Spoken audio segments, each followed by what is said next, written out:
Sorry Dhoni అన్న, మేము play ఆఫ్స్కి వెళ్ళడానికి నీ రిటైర్మెంట్ చిన్న స్వామిలో ప్లాన్ చేయక తప్పలేదు. ఏమనుకోకే, నీ తప్పే ముందు లేరా. శత్రువులు ఎక్కడో ఉండరు, మన టీంలోనే మనతోనే ఉంటారు. అయితే మా మీద ఏ కోపం లేదు కదా, నా టీం మీద ఏ కోపం లేదు కదా, ఆల్ హ్యాపీస్ కదా. థ్యాంక్ యూ ధోని అన్న.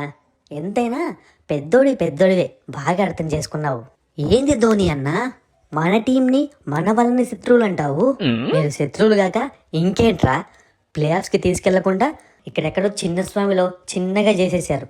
అన్నా, ఇంత ఎక్స్పీరియన్స్ కెప్టెన్వి, నీకు తెలీదా ప్రతి మ్యాచ్ మనం గెలుస్తామా ఏంటి? ప్రతి మ్యాచ్ మనం ఎక్కడికి గెలిచాంరా, 7 గెలిచాము, 7 ఓడిపోయాము, 50-50. అన్నా, నీకు తెలియంది కాదు కదా, టాలెంట్ ఉన్నోతో పెట్టుకోవచ్చు కానీ అదృష్టం ఉన్న వాళ్ళతో పెట్టుకోకూడదన్నా.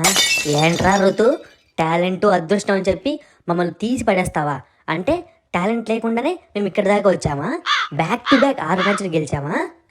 అలా కాదన్నా, బ్యాక్ టు బ్యాక్ 6 మ్యాచ్లు అంటే మరి కొంచెం అదృష్టం ఉండాలి కదా అంటున్నా. మళ్ళీ అదృష్టం అన్నావు అంటే చిన్న స్వామిలోనే పాతేస్తాను నేను. కష్టపడ్డాం, ప్రాక్టీస్ చేసినాం, 6లు కొట్టినాం, వికెట్లు తీసినాం, గెలిచినాం. సర్లే అన్న, గెలిచారు మీరు, బాగా కష్టపడ్డారు. కొంచెం మా టీం వాళ్ళతో మాట్లాడుకుంటా నువ్వు వెళ్ళన్నా. ఇంకా నేను ఎక్కడికి వెళ్ళను, ఈరోజు మొత్తం అన్నీ వింటాను. కొంచెం తేడా కొట్టినా చెప్పా కదా, చిన్న స్వామిలోనే పాతేస్తాను నేను. కాదురా ఋతు, మ్యాచ్ గెలవాల్సిన అవసరం లేదురా. మనకు 200 దాటితే చాలరా, కనీసం అది కొట్టలేకపోయారు. నువ్వేంట్రా డక్అవుట్ అయ్యావు?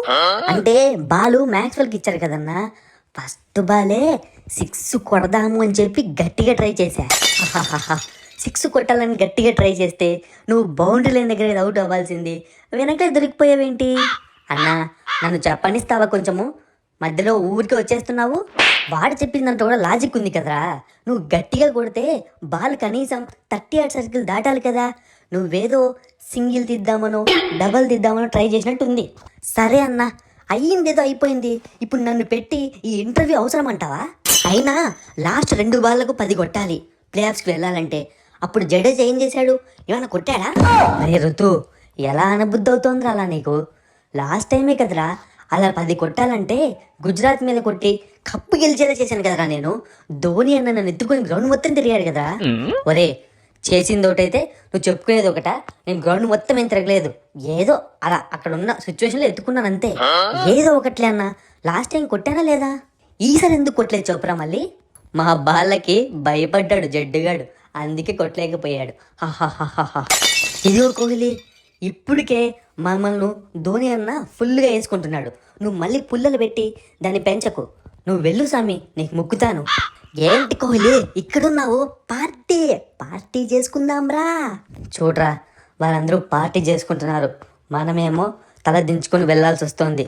నా రిటైర్మెంట్ ఎంతగానో ఊహించుకున్నాను. చపక్ స్టేడియంలో మన ఫ్యాన్స్ మధ్య ఎంత పని చేశారా మీరందరూ కలిసి. దానిదేముందన్నా, ఇంకొక సంవత్సరం ఐపీఎల్ ఆడు అంతే కదా. ఏంది, ధోని అన్న ఇంకో సంవత్సరం ఐపీఎల్ ఆడుతున్నాడా? ఇంకో సంవత్సరం ఐపీఎల్ ఆడుతున్నాడా ధోని అన్న? లాస్ట్ మ్యాచ్ కదా ఇది? లేదు, ధోని అన్న ఇంకొక సంవత్సరం ఆడుతున్నాడు. నెక్స్ట్ ఇయర్ కప్పు కొట్టేసి అప్పుడు రిటైర్మెంట్ ఇస్తాడు. అయితే ఇంకొక 2-3 సంవత్సరాలు ఆడాల్సిందే. భలే చెప్పే ఫ్యాట్ డూప్లెసిస్. ఇంకొక 2-3 కాదు, ఇంకొక 4-5 సంవత్సరాలు ఆడాల్సిందే. ఎందుకు 4-5 సంవత్సరాలు? నెక్స్ట్ ఇయర్ ఆడితే కప్పు కొట్టేస్తాం కదా మేము. అంత సీన్ లేదమ్మా. సీజన్ స్టార్టింగ్లో ఏం చెప్పాము, మా ఉమెన్స్ వాళ్ళు కప్పు కొట్టలేదని, ఇన్ని సంవత్సరాలు మేము కప్పు కొట్టలేదు, ఆడోళ్ళు ఫస్ట్ అని చెప్పి. ఇక అయిపోయింది, ఇక నుంచి వరుసగా బ్యాక్ టు బ్యాక్ మేము కప్పులు కొట్టేస్తాం. 6 మ్యాచ్లు గెలిచాము, బొంగులో ఇంకా 2 మ్యాచ్లు గెలవలేమా? ఈజీగా గెలిచేస్తాము. కాబట్టి ధోని అన్న ఇంకొక 3-4 సంవత్సరాలు ఆడాల్సిందే కప్పు కొట్టాలంటే. మేము 2-3 కప్పులు కొట్టాక మాకు బోర్ కొడుతుంది, అప్పుడు ఛాన్స్ ఇస్తాం వేరే వాళ్ళకు. దీన్నే అన్న ఓవర్ కాన్ఫిడెన్స్ అంటారు మా ఊర్లో. మా ఆర్సీబీ టీంలో దీన్నే కృషి పట్టుదల అంటారు, తెలుసా? ఆపండ్రా మీ సొల్లు, అయిపోయింది. ఈ ధోని శకం ముగిసింది. ఇక నేనేం ఆడను, మీరు ఎంత చెప్పినా ఆడను. నేను హర్ట్ అయ్యా. నేను ఇంకొక 10 days ఎవ్వరితో మాట్లాడను.